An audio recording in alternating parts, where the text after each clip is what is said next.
지금 당신의 마음에 단비가 내립니다. 나의 운명이 바뀌는 시간. 안녕하세요. 관계 단비입니다. 기적은 내 마음에서부터 일어납니다. 저는 과거에 남의 말에 휘둘려 일희일비하는 사람이었습니다. 소위 말해 귀가 아주 얇은 사람이었습니다. 특별히 내가 좋아하는 사람이나 동경하는 사람이 하는 말에는 내 결심, 약속 이런 것은 사라지고 상대의 말을 전적으로 받아들였습니다. 그런데 종종 문제가 생겼습니다. 그 사람이 하라는 대로 그대로 따라서 했는데 그 사람은 잘 되고 성공을 하는데 나에게 적용하면 실패로 돌아가는 것이었습니다. 또한 더 큰 문제는 다른 사람의 이야기에 휘둘리다 보니 문득 나는 누구지라는 생각이 들면서 패닉이 올 때가 있었습니다. 그래서 주변에 자기 주관이 확고한 사람들을 보면 참 부러웠습니다.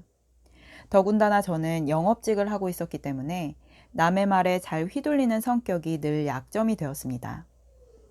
그래서 겉으로는 자신감 넘치고 당당한 척을 했지만 마음 한켠에는 내 결정이 또 실패로 돌아갈 것 같은 불안감과 압박감이 떠나지 않았습니다. 그러던 어느 날 남자친구가 다니는 교회에 사랑에 관한 세미나를 한다고 하기에 초대를 받았고 별 생각 없이 참석하게 되었습니다. 당시 저는 부모님이 다니시는 절에 다니는 불교 신자였고 특별히 기독교를 좋아하지 않았습니다. 왜냐하면 기독교리에서 전하는 사랑은 오직 예수님을 믿는 사람들에게만 적용되는 편파적인 사랑이라고 생각했습니다. 또 교인들이 믿지 않는 사람은 무조건 지옥에 간다고 하는 주장은 아주 유치한 협박이라고 여겼습니다. 그렇게 참석하게 된 세미나에서 저는 역시나 싶은 말씀을 들었습니다. 오직 예수님만이 우리를 멸망에서 구원할 수 있다는 말씀만 반복하시는 것입니다. 저는 속으로 예수를 믿지 않아도 잘 먹고 사는 사람들이 이 세상에 얼마나 많은데 저런 말씀을 하시는 걸까 싶었지요. 그런데 제가 그때 간과한 것이 있었습니다. 예수를 믿지 않아도 잘 먹고 잘 사는 사람 중에 나는 끼어있지 않다는 사실이었죠. 그러던 어느 날 세미나가 시작하기 전 찬양 시간이었습니다. 저는 아무 생각 없이 멍하게 앉아 있었습니다. 그런데 갑자기 찬양의 가사가 제 귀에 쏙쏙 들어왔습니다. 이제 아버지의 집으로, 이제 영원한 안식처로 돌아와 눈물 흘리며 엎디니 오 주여 나를 받으소서. 바로 그 순간 제 눈에서 주체할 수 없는 눈물이 마구 쏟아졌습니다. 저는 어떻게든 눈물을 멈춰보려고 안간힘을 썼지만 헛수고였습니다. 포기하고 엎드려 자는 척을 하면서 열심히 눈물 콧물을 닦아냈습니다. 그때 어디선가 아주 따뜻하고 확실한 음성이 들렸습니다. 내가 너의 영원한 아버지란다. 저는 그 아버지가 하나님이라는 것을 100% 확신할 수 있었습니다.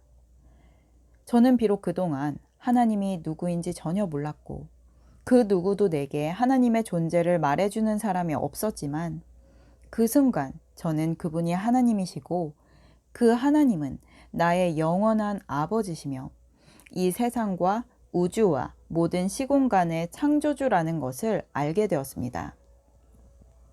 저는 지금도 그때 하나님을 만났던 경험만 떠오르면 마음이 설레이고 두근거릴 정도로 강렬한 경험을 했습니다. 그 후로 제 인생은 180도 변화되었습니다. 하나님의 존재를 확실히 알게 된 것뿐인데 내 속에 있는 불안과 압박감이 눈 녹듯 사라져 버린 것입니다. 그 순간만큼 저는 천국을 거닐고 있었습니다. 그런데 더 놀라운 것은 과거에 남의 말에 휘둘리고 나를 잃어버린 삶이 완전히 끝나버렸다는 것입니다. 왜냐하면 나의 중심에는 더 이상 사람들의 말이 아니라 하나님의 말씀이 자리 잡았기 때문입니다. 하나님의 말씀은 영원전부터 영원토록 변치 않는 진리의 말씀이기 때문에 실패할 가능성이 전혀 없습니다. 그러나 사람은 언제든 바뀝니다. 세월이 지나서 바뀌고 문화와 트렌드, 부의 이동에 따라서 시시때때로 변하는 것이 바로 사람의 생각입니다. 그렇기에 실패할 수 있는 확률도 아주 높습니다. 하나님 말씀을 중심으로 살아가면 내 마음이 항상 평안할 뿐더러 사람과의 관계도 아주 좋아집니다. 과거에 저는 상대의 말대로 한 후 실패했을 때 괜시리 그 사람을 원망했습니다. 또 누군가가 나에게 다른 사람의 험담이나 안 좋은 점을 이야기했을 때도 저는 직접 본 것도 없고 피해받은 것이 전혀 없음에도 불구하고 그 사람을 색안경을 끼고 바라봤습니다. 그러나 남의 말에 휘둘려서 판단하고 상처받고 원망하며 사는 것은 절대 하나님의 뜻이 아닙니다. 물론 우리는 남의 말을 선악간에 판단하지 않고 있는 그대로 인정해야 합니다. 그러나 사람에게 우리의 인생을 맡기는 것이 아닌 영원한 생명의 주인이신 하나님께 모든 것을 맡겨야 합니다. 저는 하나님 중심의 삶을 살아가면서 이런 점이 참 좋습니다. 첫째로, 어떤 일을 결정할 때에 과도하게 고민하고 갈팡질팡하면서 허송세월을 보내지 않아서 좋습니다. 둘째로, 다른 사람에게 나의 의사를 확실하게 전달하면서 불필요한 오해와 갈등이 사라졌습니다. 셋째로, 하나님 말씀이 중심이 되어 살아가면 당시에는 손해보는 것 같고 비상식적인 일처럼 보이지만 시간이 지나면 모든 것이 선하게 마무리되며 축복으로 돌아옵니다. 제가 예전에 직장 생활을 할 때였습니다. 저는 하나님을 만나기 전까지 직장에서 문제가 참 많았습니다. 일단 내가 원하는 회사에 들어가지 못했고, 두 번째로는 연봉이 작아서 힘들었고, 세 번째로는 한 가지 직무를 전문적으로 배우며 커리어를 쌓고 싶었는데 회사에서는 여러 가지 업무를 시키는 것이 불만이었습니다. 그로 인해 잦은 이직을 했지만 어떤 회사에 들어가도 제 마음에 만족은 없었습니다. 그러다 제가 한 회사에 입사한 지 얼마 지나지 않아 하나님을 만나게 되었습니다.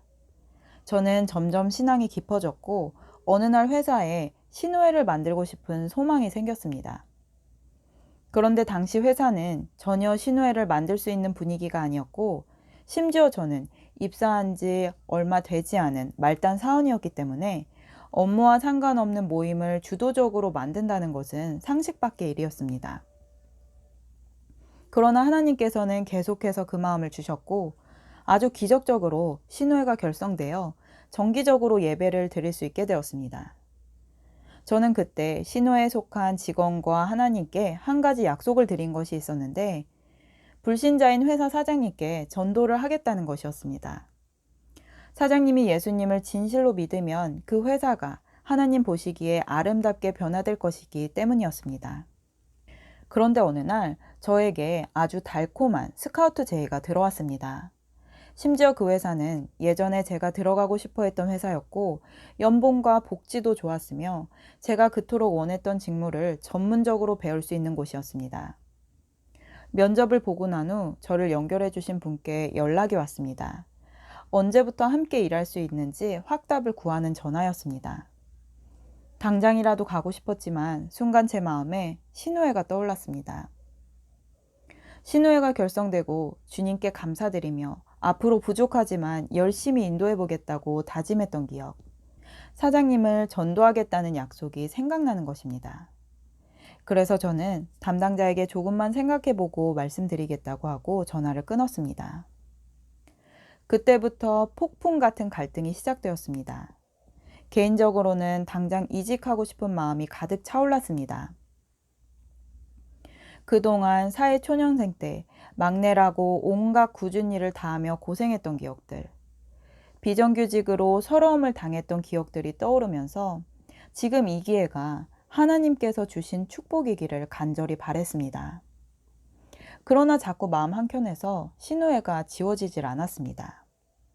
도저히 혼자는 결정하기가 힘들어 목사님께 상담을 요청했습니다.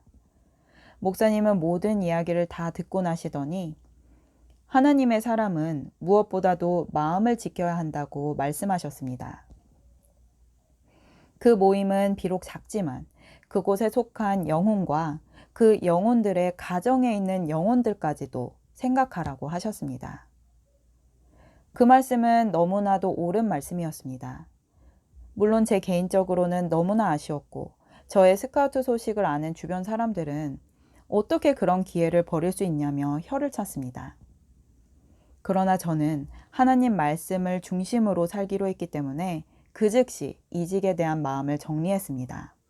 그 후 저는 신우회를 계속 인도하게 되었습니다. 심지어 출산, 육아휴직 중에도, 둘째 임신 중에도 열심히 예배를 인도했습니다. 그러다 아주 놀라운 일이 일어났는데 제가 퇴사한 지 한참 지난 후에 그 회사 사장님과 연락이 되어 찾아뵙게 되었고 1시간 넘도록 1대1로 대화하면서 복음을 전하게 되었습니다. 만약 제가 스카우트 제의를 받고 내 개인적인 소망을 이루고자 이직을 했더라면 저는 결국 하나님과의 약속을 지키지 못했을 겁니다. 그러나 하나님 중심으로 살고자 하는 마음을 지키고 내 욕심을 내려놓았더니 하나님과의 약속을 지킬 수 있게 되었고 하나님께서는 이런 제게 퇴사 이후에 넘치는 축복으로 갚아주셨습니다. 그 후 저는 하나님과의 약속을 지키는 것이 축복을 받는 길임을 간증할 수 있게 되었습니다. 그런데 악한 원수마귀는 아주 간교한 방법으로 우리가 이러한 마음을 지키지 못하도록 방해합니다. 어떻게 해서든 하나님의 말씀이 중심이 아닌 사람과 환경을 중심으로 살아가게 만듭니다. 그래서 하나님을 믿는 사람은 늘 깨어 기도해야 하며 성령 하나님을 내 안에 모시고 동행하며 살아가야 합니다. 그런데 제가 그동안 많은 성도님들, 사역자분들을 만나보면서 하나님을 너무도 사랑하시고 하나님의 영광을 나타내기 위해 열심히 살아가시지만 기도에 응답이 없고 문제의 쇠사슬이 끊이지 않는 경우를 볼 때가 있습니다. 그 이유는 하나님께 서운한 것, 약속한 것을 그땐 그랬지 하면서 추억으로만 간직하고 있기 때문입니다. 하나님은 그때 그 약속을 잊지 않으시고 지금이라도 지키기를 기다리고 계시는데 사람의 생각 속에서는 그 약속을 지켜야 한다는 생각보다는 나도 그러고 싶었지만 상황이 그렇게 되지 않았다는 변명과 핑계로 자신을 합리화하는 것입니다. 이 모든 것이 내 마음의 중심에 하나님이 아닌 다른 것들이 자리 잡고 있기 때문에 일어나는 일들입니다. 그러나 우리 하나님은 지금 이 문제의 쇠사슬을 끊어주실 유일한 분이십니다. 저희 사랑과 사람치유센터에서는 하나님 중심으로 살아 내 마음의 축복, 관계의 축복, 물질의 축복이 가득해지는 방법을 교육합니다. 암울했던 삶이 기쁨으로, 가난한 사람이 부요하게 되는 길로 인도해 드립니다. 도움이 필요하시다면 영상 끝 이메일로 연락 주시길 바랍니다. 오늘 영상은 여기까지입니다. 끝까지 시청해 주신 여러분 감사드립니다. 영상이 도움되셨다면 구독, 좋아요, 알림 설정 부탁드립니다. 누구나 아름답습니다. 누구나 희망이 있습니다. 이상 메마른 관계의 단비 같은 소식을 전하는 관계의 단비였습니다. 오늘도 행복한 하루 되세요.